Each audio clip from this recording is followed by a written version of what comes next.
This is my audience, my mom, my sister, and my fiance.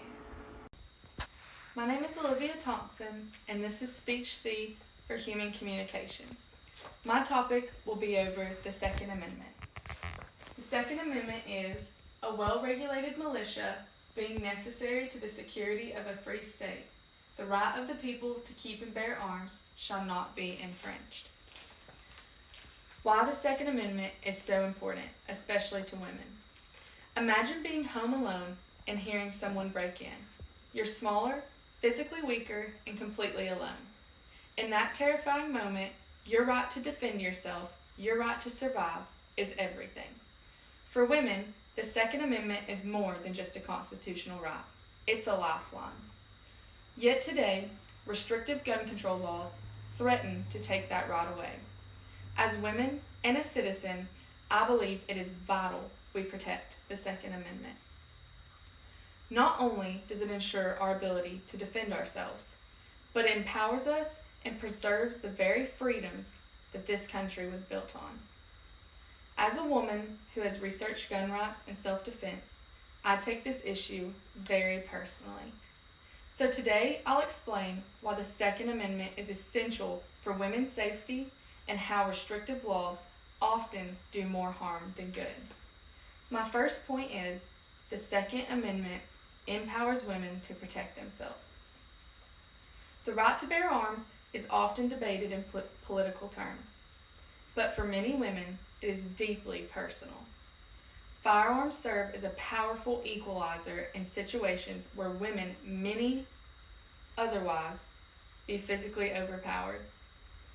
According to a 2013 report by the Centers for Disease Control and Prevention, defensive gun uses occur between 500,000 and 3 million times annually, often stopping crime before police arrive. Women who are more likely to be targeted in violent assaults deserve the ability to defend themselves with effective tools. When seconds count and help is minutes away, the Second Amendment makes the difference between women being victims and having the power to survive. My second point is gun control laws often disarm law-abiding women, not criminals. While politicians claim that stricter gun laws will reduce violence, research does not support this claim, and the consequences can be devastating for responsible citizens.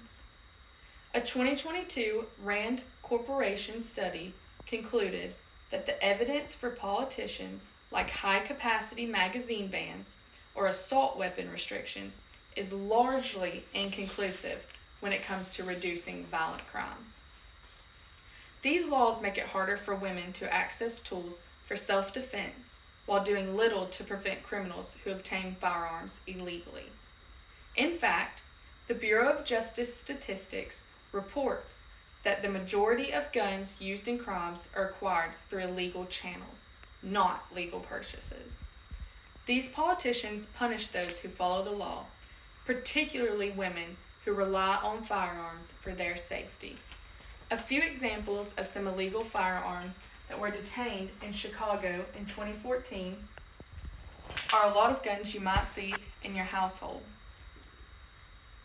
Smith & Wesson 38, a Glock, another Smith & Wesson, a 9mm, a Taurus 9mm, Smith & Wesson .357, and Hi-Point firearms.